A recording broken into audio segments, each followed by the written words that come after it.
professionals that I think is the biggest worry for you all. What they need to do to overcome and win. They are fresh engineers, they don't know much about construction, design or anything. Okay. If I'm boring, just raise your hand and then I will change the topic. Okay. Now, I have two civil engineers with me in my office. One is maybe about 3-4 years experience, and the other one is about 6 months experience. Now, I'll start from there, and then at least then we'll digress over to architecture. See, the situation that I find when we meet or we employ civil engineers is that they're not market ready. Okay, you have a lot of theory. You have like a bucket full of theory, 4 years of theory that's been dumped into that bucket, which you all carry around and say that is your 92% or your 87% that you got and thing. But the bucket is not something, the knowledge is there, but you are not able to apply it into a practical scenario. Okay? It's not only with civil, it's also with electronics, electrical, mechanical. Everybody has this theoretical knowledge, and I think that's one of the advantages of Prayojana, where they actually get you market ready in order to be able to disseminate this information to they disseminate the information so that you are market ready in order to be able to go out there and be able hands-on kind of thing.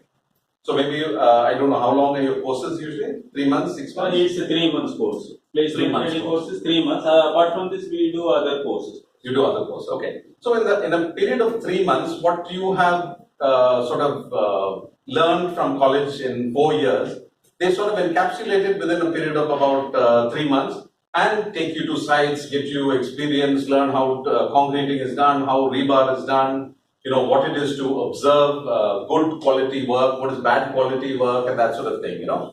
So I had the opportunity, some of Ashok's students had come to a site of ours here near Madiwala, and there were 3, I think, final year students, I think which called Dayanand I think, no? Yeah. Some college like that, no? But the scenario that they faced was that they just stood in the building, okay? They didn't know what they were looking for, okay? They have the BE civil tag on their shoulder or lapel or whatever it is, but they didn't know what they were looking for. So I asked those 3 students, I think there were 2 girls and 1 boy. So I asked them, what are you here for? We came to observe. So I asked them, what did you observe? No sir, concreting, block work. So I said, that is what you see, not what you observe. Okay? So what you see is very different from what you observe. Okay? Now, as an architect, when I go to a construction site, the civil engineers or the contractors, what you all will become over a course of time, find architects to be the biggest pain in the backside. Okay? Now, my job as an architect is to represent the client and ensure that the contractor does the work as per specification, as per plan, and as per the work that is laid out for him. Okay? Now, the scenario that always unfolds over a period of time is that the contractors, usually the people who are a little bit more senior than us, okay? They start saying, no, we don't do like this. I have last 30 years, I am doing this way. So there's a little bit of give and take. There's a little bit of back and forth kind of bantering between architects and contractors. But the architect has the final say. Okay, it is my site. Okay, so it is like imagine that I have a volleyball court with me. It is my net, it is my ball, it is my court. So what happens? It is my rules basically, right? So what I say is the final authority. Okay. Now you might think that as civil engineers you all have to listen to architects. No, not at all. Okay. See, it is actually a situation where both parties have to actually sort of you have to be like a palm tree. You have to learn how to bend but not break. Okay, and this goes both ways. Okay, there is a lot of learning that we as architects also learn from civil engineers or contractors or whatever. I'm using the word the broad term contractors because they come under the gamut of civil engineers. Okay, so there is a lot of learning that we do. Okay, and there is a lot of learning that we impart also to the contractor. It's not that just because I'm an architect, I have the solutions for everything that is there on planet Earth. I don't. Okay, we also learn as we go along. Each project, each situation, different kinds of things. Okay, and also that the knowledge that the civil contractor has also, he also tells us, no sir, we did like this, we encountered this problem, and as a result, I would say that don't do that. Okay, I'll just take a small example in point. Okay, now we were working in a project site in how many of you have heard of Darjeeling? Darjeeling? You heard? You know which state it is in? Assam. That's not a state. Himachal Pradesh. No? Assam. Oh boy. See? Bucket full of knowledge. Okay. Darjeeling is in West Bengal. West Bengal. Okay. This is what is called the North Bengal. Bengal is kind of divided at a little small area and then it turns around. The South Bengal and North Bengal. So Darjeeling comes in the northern part of Bengal. Okay. So we did a project over there for an institution over here. Over there basically. Now, they don't have all the kind of technology and manpower and all this thing at their disposal. So it's a little bit of a rural site kind of thing. Okay. Now, why they would want an architect? Because we were working over here with them in Bangalore, we worked with them in Andhra, so they told us to come over to Darjeeling, to work. Now, in Darjeeling, they work on a different premise. Okay. When I say premise, I mean that the methodology of construction is very different. Okay. Now here you have steel centering, all this sort of thing. They don't have any of that over there. Okay. They use bamboo bullies. Okay. Bamboo is in abundance over there, so they use that. Okay. They don't use steel centering. I mean, it might have changed now. It's been about 10 years since we did that work, but they do mud centering. Okay. Now, in addition to this mud centering and a little bit of sheet, I think that they did have, they use what we call they use plastic sheet. Okay, over the entire concrete. Suppose you're concreting this particular area, they lay a concrete sheet all over this area. Okay, and then only they pour concrete. So I was very curious as to why they were doing this particular kind of concreting. Okay, so I said, no, this is not as per specification and all that. You know how architects act. No, have you met any architects apart from me? No? He told us he met some architect. Yeah. Bumped into him, flipped over him, fell into him, what did you do? He took some plans instead. I actually, to do my final year project, I took 3 plans with him. So he just he gave an AutoCAD plan, then I did design for it. Okay, right. Okay, so I asked this contractor, why do you do this particular thing? Okay, so I'm from Kerala. Okay, now in Kerala we have this thing that when we see water dropping, I mean I'm talking about 15-20 years before, that when we see water falling during concreting. Have you ever been to a concreting site? You've seen concreting happen? Yeah, yes, no, yes.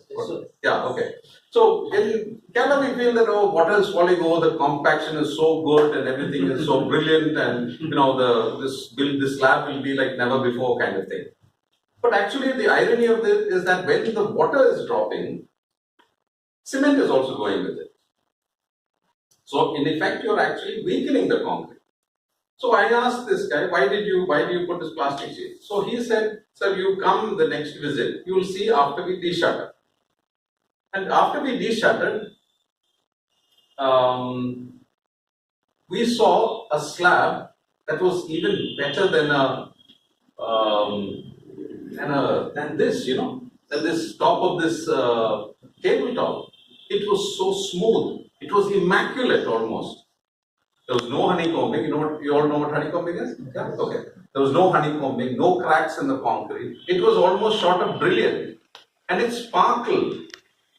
I've never seen concrete sparkle actually, with the jelly that they use and that sort of thing. When you at certain angles you see the concrete sparkle in fact, So I was amazed. So then we did a cube test and all that of that particular thing. And we wanted only, at that time it was about M15 concrete. We got even about M22 almost, The grade of concrete was much better, or maybe a little bit more than M20, whatever it was.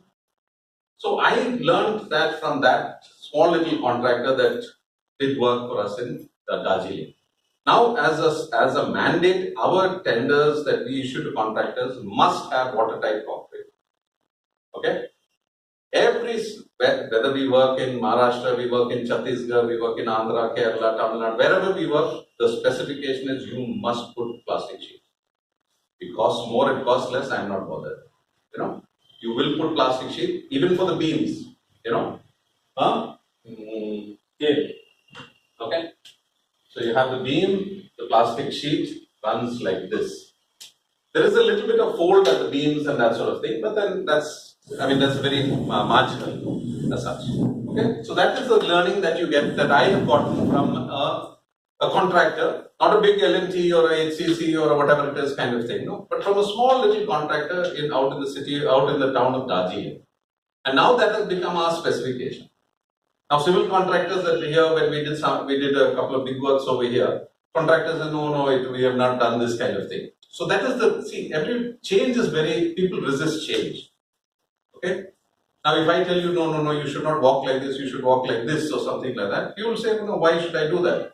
But if you find that there's less pain in your legs if you walk like this, you'll immediately start doing that, right?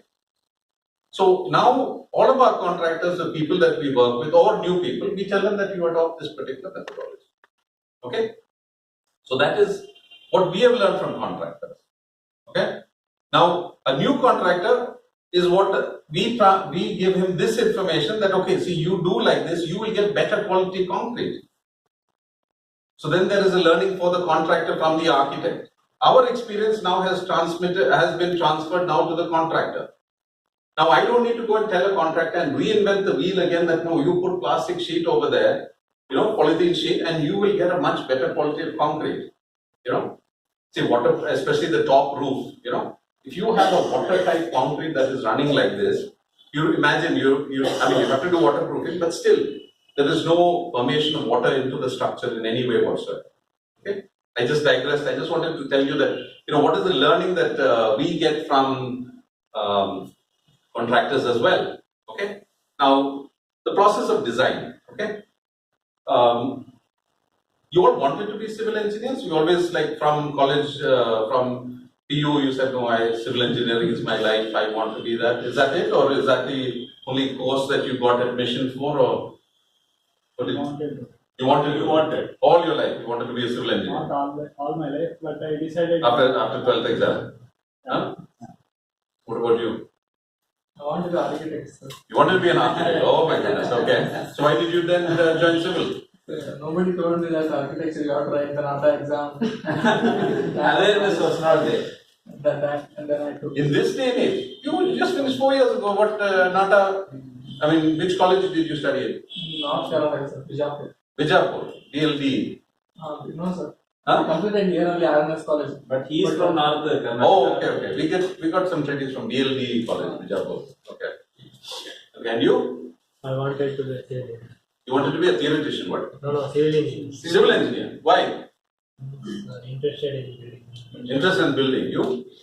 After my complete work experience, I plan to transfer. His father is a civil engineer. He wanted to continue. Oh, okay. And you? What about you? Yes, sir. Like parents will, sir. Parents will. Really?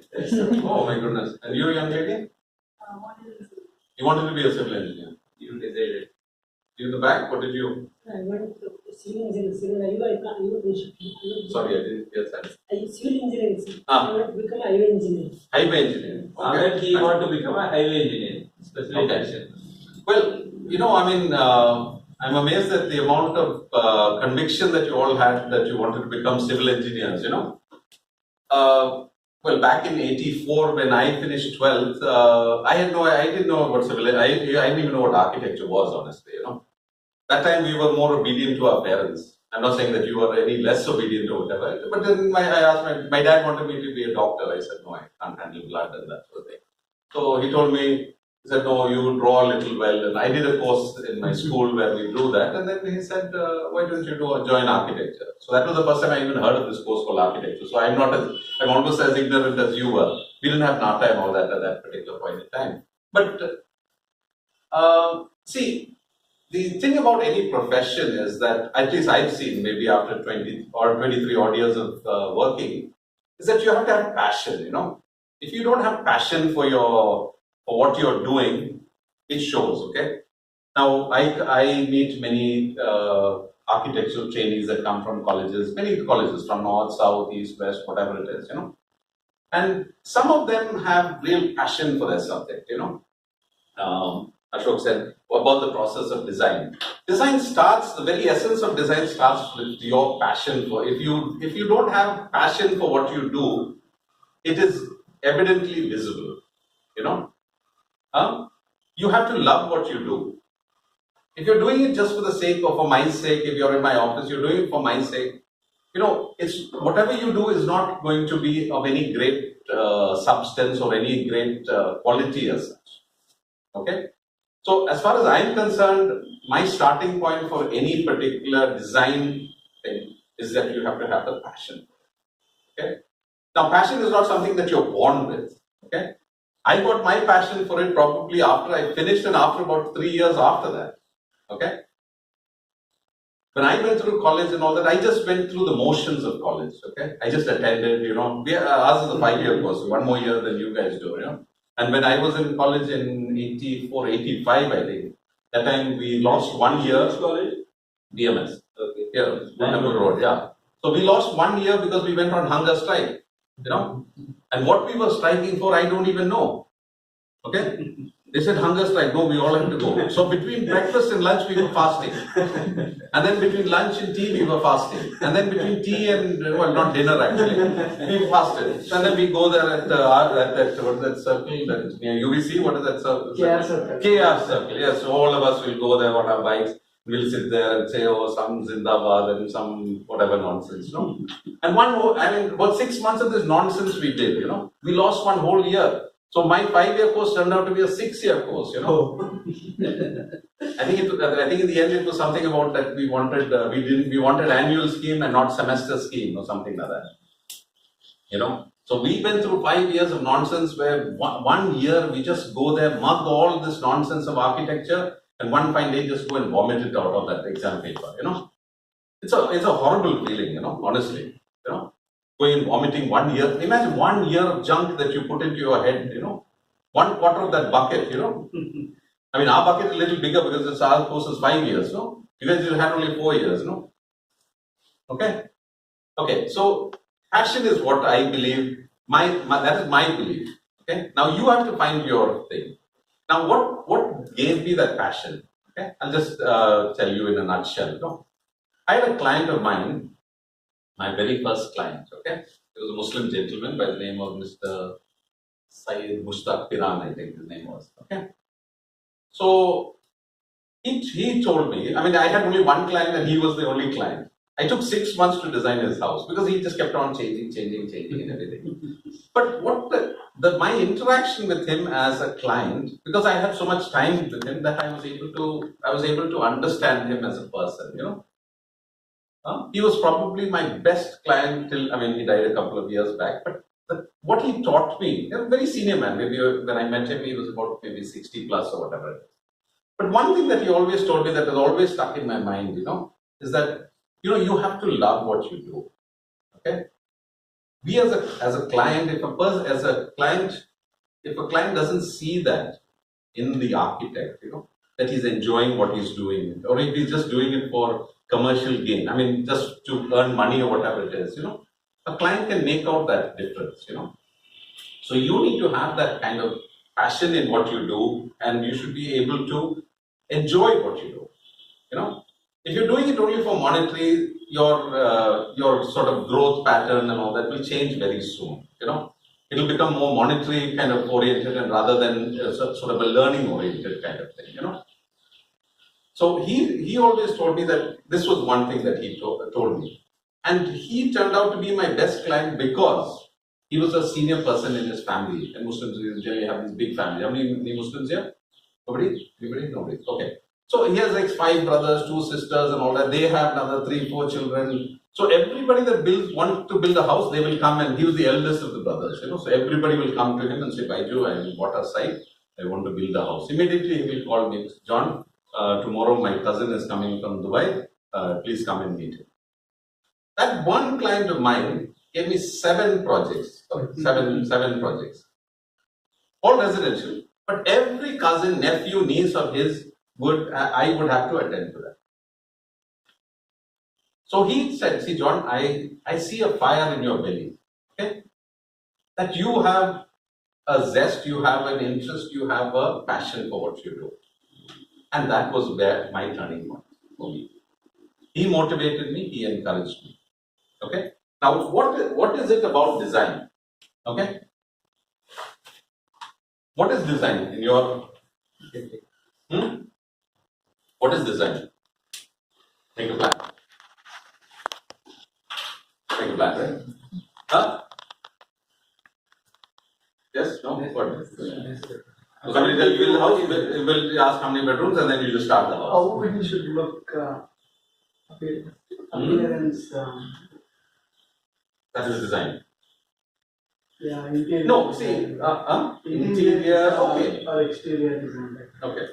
This is again, you all here, this side is very quiet over here. You are very attentive. You're all the 90 plus students on this side and the 90 below students on this side. What is it? Huh?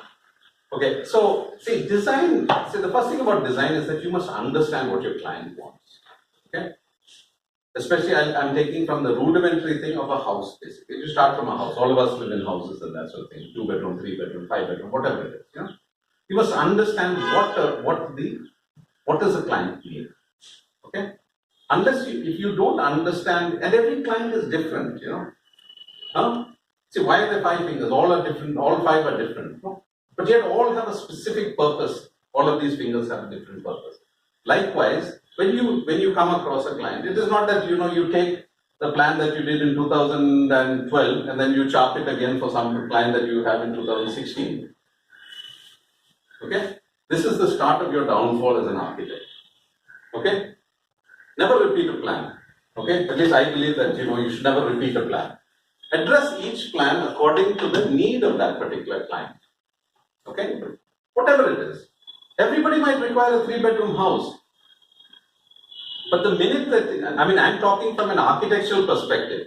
The minute that you stagnate in your understanding and your thought process is the time that that will be your largest failure. Okay? From an architectural point of view, not from a civil point of view. I'm talking only purely as an architect. Okay? So understand the particular need of the client. Okay? Then the next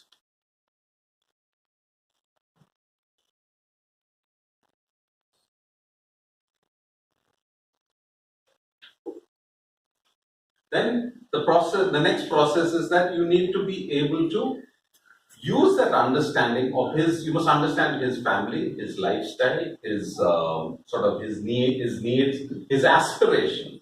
Okay? And then use that knowledge base that you have of that particular person and then put it into a build form. Okay? Now, whether a client wants a sloped roof or a flat roof or a modern kind of thing, or he wants it with no roof, not a no roof, but a different kind of thing, That is what you as an architect bring to the table. Okay? Now some architects are known for their trademark kind of thing, all exposed brick houses, So each client has a specific need. So an architect, a client he'll check on the net, okay, who does exposed brick houses? And he'll go to that particular architect and say, I want one house like yours. Okay? Now I don't do stereotype kind of architecture. We do different kinds of architecture in the sense that we do buildings in the realm of residential, commercial, industrial, institutional kind of thing, or in various parts of the country as such. So we don't try to be repetitive in what we do. Okay. Now I'm not saying that just because a door is 7 by 3. We are going to reinvent the door again. No, not in the least. Okay. The door is rectangular, we stick with rectangular, there's no problem. But we ensure that whatever we do, okay, that whatever kind of building that we do, we try to make each building different from the other ones that we've done before. That is what I would call probably, raising the bar. Okay. Not only the knowledge bar, but also your own sort of success bar. be better than what you were. I mean, everybody says, so what is going to be your next best project? You know, I tell them my next project will be my next best project. Okay, so you don't get stagnated with what you did, and suppose you find that one particular, suppose an exposed brick kind of building, became a big hit, lot of people liked it, and you built say some another 6-8 buildings like that, So then you get caught into a rut kind of thing, where you keep on repeating the same thing again, So you should not do that as I'm saying, everything I'm saying to you as an architect is purely from an architectural perspective.